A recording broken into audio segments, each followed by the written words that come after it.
বাগানের কিছু ফল হারভেস্টিং করব এবং সেই ফলগুলো কিন্তু একদমই বিদেশি। যেমন মাল্টা আছে, আঙ্গুর ফল আছে, কিন্তু ও সেই সাথে আনার আছে।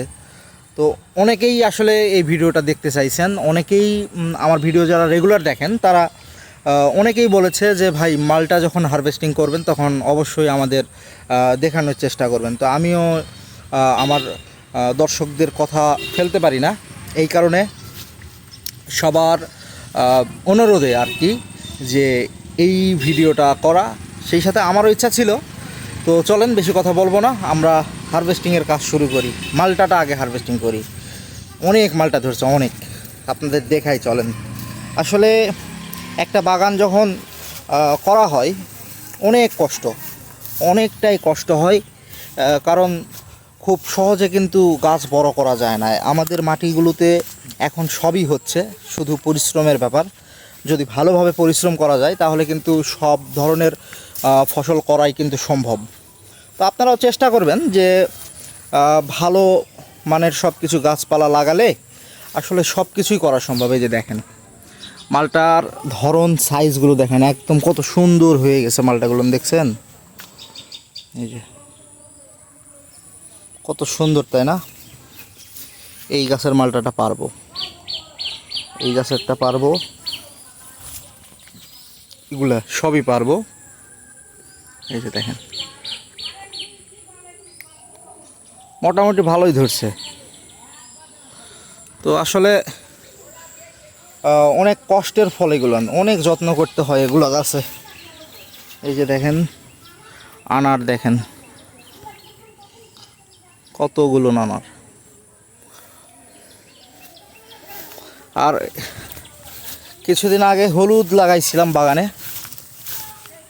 হলুদগুলো মোটামুটি ভালোই হয়েছে, খারাপ না। কিন্তু হলুদের একটা প্রবলেম হয়ে যাচ্ছে, হলুদটা এখনও বেঁধে দিতে পারিনি। এই যে এই হলুদের যেই গাছগুলো আছে এগুলো মাটি দিয়ে বেঁধে দিতে হয়। তো আপাতত বেঁধে দিতে পারিনি। কী কারণে পারিনি? প্রচণ্ড বৃষ্টির কারণে। কারণ আমাদের এলাকায় কিন্তু মানে আপনারা জানেন হয়তো বাংলাদেশের বিভিন্ন জায়গায় বৃষ্টি হচ্ছে। তো আমাদের এলাকাতেও প্রচুর বৃষ্টিপাত হচ্ছে, এই কারণেই সম্ভব হচ্ছে না আর কি।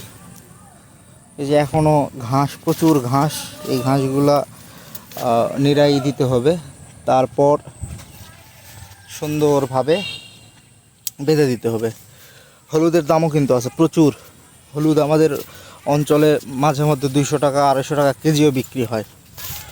রেগুলার প্রাইস হয়তো 60, 70, 80, 100 এরকম, কিন্তু মোটামুটি ভালো দাম আছে। এবং এই হলুদের কিছু জাত আছে যেই জাতগুলো খুবই খুবই কার্যকরী, এত ফলন হয় যা বলার বাহিরে আর কি। তো চলেন বেশি কথা না বলি, হারভেস্টিংয়ের কাজটা শুরু করি। ফল পাড়তে হবে তাড়াতাড়ি। সেই সাথে আরেকটা ব্লগ আসবে যেটা হচ্ছে ফল বিক্রির। কারণ আমরা ভোরবেলা, ঠিক ভোরবেলা যাব হচ্ছে নওগাঁতে। নওগাঁতে গিয়ে এই যেই ফলের যে আড়ত আছে, মানে বিভিন্ন ধরনের ফল, এই যে আমরা বাজারে যেগুলো খাই আর কি, এই দোকানদাররা কিন্তু ঠিক নওগাঁ থেকে সেই ফলের মানে বাজার থেকে আর কি খুব সকালে ফল কিনে নিয়ে আসে।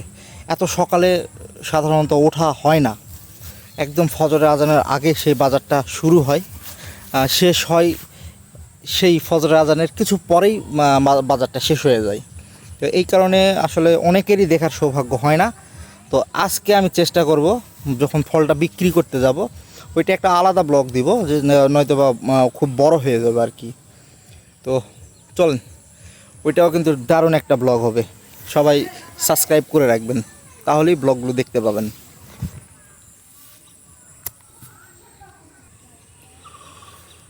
তো প্রিয় বন্ধুরা, আমরা কিন্তু হারভেস্টিংয়ের কাজ শুরু করে দিয়েছি। এই যে এগুলো মোটামুটি ভালো একটা সাইজ হয়ে গিয়েছে। আমরা এই যে এইভাবে কাটবো। বিসমিল্লাহ।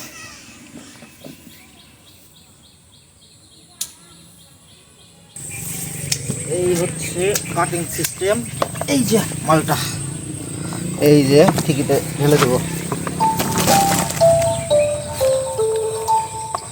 এই হচ্ছে মালটা,